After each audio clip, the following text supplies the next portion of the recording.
হযরত উমর রাদিয়াল্লাহু তাআলা উপর রাষ্ট্রভার দিয়েছিলেন।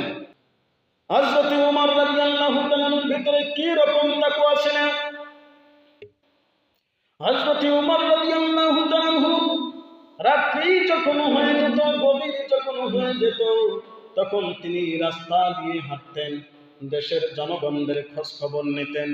হযরত উমর রাদিয়াল্লাহু তাআলা যখন তিনি রাস্তা দিয়ে হাঁটতেন, হাঁটার সময় হযরত উমর রাদিয়াল্লাহু তাআলা চিন্তা করলেন, আমি জুতা পায়ে দিয়ে হাঁটবো না, তার কারণ আমার এই দেশের মধ্যে আমার জনগণ ঘুমায় গেছে, গভীর রাত। আমি যদি স্যান্ডেল পায়ের মধ্যে দিয়ে হাঁটি, তাহলে আমার এই এলাকার লোক, এই দেশের লোক যদি আমার স্যান্ডেলের শব্দে যদি তারা জাগনা পেয়ে যায়, তাহলে কঠিন কিয়ামতের ময়দানে আমি আল্লাহ তাআলার কাছে কি জবাব দেব? বলেন সুবহানাল্লাহ। এই কথা চিন্তা করে হযরত উমর রাদিয়াল্লাহু তাআলা তিনি পায়ের মধ্যে স্যান্ডেল পরেন না। এটা হচ্ছে তাকওয়া। তাকওয়া কাহাকে বলে একটু চিন্তা করেন, একটু ভাবি আমরা তাকওয়া কাহাকে বলে। আর আমাদের তাকওয়া এমন, আমরা স্যান্ডেল পায়ে দিয়ে, স্যান্ডেল না তো মোটরসাইকেল আছে না, মোটরসাইকেল রাত্রের মধ্যে মোটরসাইকেল দেখে সেই জোরে সাউন্ড দিয়ে চলে যায়, আমরা চিন্তাও করি না এখানেও তাকওয়ার বরখেলা, ঠিক কি না? এখানেও তাকওয়ার বরখেলা। তাহলে হযরত উমর কি রকম একজন আদর্শবান ব্যক্তি ছিলেন! তেনার পায়ের স্যান্ডেলের শব্দ তার দেশের জনগণ শুনবে, তার কারণে তিনি স্যান্ডেল পায়ে দিয়ে হাঁটেন না। হযরত উমর রাদিয়াল্লাহু তাআলা এত বড় একজন তাকওয়াবান ব্যক্তি ছিলেন। উমর রাদিয়াল্লাহু তাআলা রাষ্ট্র থেকে, বাইতুল মাল থেকে কিছু মধু পাইছেন। কি পাইছেন? কিছু মধু পাইছেন।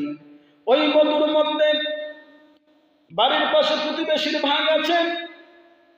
এখন উমর রাদিয়াল্লাহু তাআলা প্রথমে এসে তার স্ত্রীকে মধুর বোতলটা দিয়ে বলল, ও আমার সহধর্মিনী, তুমি এই মধুটা ভাগ করো, 2 ভাগ করো। কয় ভাগ?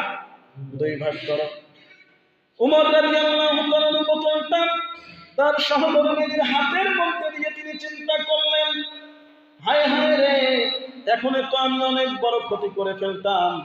তার কারণ আমি যে আমার স্ত্রীর হাতে মধুর বোতলটা দিয়ে দিলাম, না জানি যদি আমার স্ত্রী একটু মধু যদি বেশি নাই, কঠিন কিয়ামতের ময়দানে আমি আল্লাহ তাআলার দরবারে কি জবাব দেব? এই কথা চিন্তা করে উমর রাদিয়াল্লাহু তাআলা তিনি কি করলেন? তার স্ত্রীকে বললেন যে, তুমি মধুটা ভাগ করবা না, তুমি মধুর বোতলটা দাও, পাশের বাড়ির যার ভাগ আছে তিনি মধু ভাগ করবে। বলেন সুবহানাল্লাহ। পাশের বাড়ির প্রতিবেশী মধু ভাগ করে দিল উমর রাদিয়াল্লাহু তাআলা কে। কি রকমের তাকওয়া ছিল তাদের ভিতরে, চিন্তা করেন। আর আমাদের দেশে যারাই ক্ষমতায় আসে তারাই শুধু লুটপাট করে, কথা ঠিক না বেঠিক? তারাই শুধু লুটপাট করার জন্য ব্যস্ত থাকে। এদের ভিতরে কোনো ভয় নাই যে কিয়ামতের দিন আছে, আমরা যেই দিন কিয়ামতের ময়দানে উঠব, সেই দিন আল্লাহ তাআলার দরবারে কি জবাব দেব?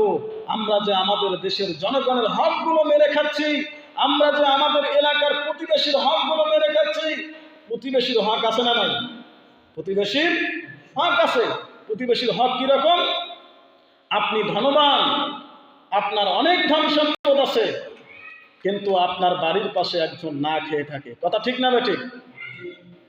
তার প্রতি আপনার হক আছে না নাই? অবশ্যই হক আছে। না খেয়ে থাকে, তাকে আপনাকে দেখতে হবে, তাকে আপনাকে দেখতে হবে। এটা হচ্ছে প্রতিবেশীর হক। আর আপনি যদি গরিব গোস্ত দিয়ে রাত্রে ভাত খেয়ে ঘুমিয়ে যান, আর ওই ব্যক্তি যদি না খেয়ে ঘুমায়, কঠিন কিয়ামতের ময়দানে আল্লাহর আদালতে আপনাকে উঠতে হবে। তার কারণ আল্লাহর রাসূল বলছেন, বাড়ির পাশে যদি একজন হিন্দু ব্যক্তি থাকে, ডোম থাকে, মুসি থাকে, সেও যদি না খেয়ে থাকে, সে যদি গরিব মানুষ হয়, তার খোঁজ নাও। তাহলে খোঁজ নেওয়ার দরকার আছে না নাই? অবশ্যই আমাদেরকে খোঁজ নিতে হবে। হযরত উমর রাদিয়াল্লাহু তাআলা উত্তম তাকওয়ার ঘটনা আমরা শুনতে পেলাম। শুধু এখান থেকে নয়, উমর রাদিয়াল্লাহু তাআলা যখন গভর্নর ছিলেন, গভর্নর থাকাকালীন একজন মহিলার বাড়ির মধ্যে ওই মহিলা তার মেয়ে সন্তানকে ডাক দিয়ে বলতেছে, মা, দুধের মধ্যে পানি মিশাও দাও, দুধের মধ্যে পানি মিশাও, মিশিয়ে দুধগুলো বেশি করো। ওমর রাদিয়াল্লাহু তাআলার যুগে এই ঘটনাটি ঘটেছে। ওই মেয়ে ডাক দিয়ে বলতেছে, মা গো, না না না, এই দেশের প্রধানমন্ত্রী হযরত উমর রাদিয়াল্লাহু তাআলা আমিরুল মুমিনিন উমর, তিনি নিষেধ করে দিয়েছেন যে কোনো ধরনের দুধের মধ্যে পানি মিশানো যাবে না। তখন ওই মহিলা ডাকতে বললেন, মারে, হযরত উমর তো এখানে উপস্থিত নাই, সমস্যা কি? তার উপস্থিত না থাকার অবসরে তুমি একটু দুধের মধ্যে পানি মিশাও। ওই মেয়ে ডাক দিয়ে বলে, মা গো, হযরত উমর এখানে উপস্থিত নাই, কিন্তু আমার আল্লাহ যিনি দেখতেছেন, তিনি সব কিছু দেখেন, তামাম পৃথিবীর সব কিছু দেখেন। আমি যে আজকে আমার তাকওয়ার বর খেলাপ করলাম, আমি যদি আমার তাকওয়ার বর খেলাপ করে ফেলি কেউ দেখবে না, কিন্তু দেখবে যিনি, তিনি হচ্ছেন আমার আল্লাহ। বলেন সুবহানাল্লাহ। এই ঘটনা যখন হযরত উমর রাদিয়াল্লাহু তাআলা রাস্তা দিয়ে তিনি হাঁটতেছেন, হাঁটার পরে উমর রাদিয়াল্লাহু তাআলার কানের মধ্যে পড়ে গেলেন। উমর রাদিয়াল্লাহু তাআলার মেয়ের তাকওয়া দেখে বাড়ি গিয়ে উমর রাদিয়াল্লাহু তাআলা তার ছেলেকে ডাক দিয়ে বললেন, ও আমার আব্দুল্লাহ, তুমি জেনে রাখো, অনেক দিন থেকে তোমার জন্য আমি পাত্রী খুঁজতেছি। আব্দুল্লাহ, তুমি চিন্তা করো না, এই মক্কা নগরীর মধ্যে আমি এমন একটা মেয়ের খবর পেয়ে গেছি, উপযুক্ত একটা মেয়ে, ওই মেয়েটাই তোমার জন্য উপযুক্ত। বলেন সুবহানাল্লাহ। কিরকম তাকওয়া আপনি চিন্তা করেন। আর আমাদের এলাকায় আমরা দেখি 1 কেজি দুধকে পানি দিয়ে 2 কেজি বানায়। কথা ঠিক না বেঠিক? বিশাল ধরনের ভণ্ডামিটা। আপনি আজকে দুনিয়ায় সুখে থাকবেন, কিন্তু কিয়ামতে কি হবে আপনি আমি কেউ জানি? বলেন, কেউ জানি? কেউ কিন্তু জানি না।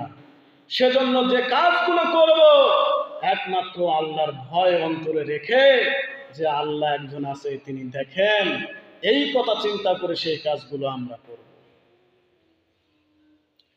সেজন্য করে বলতে চাই,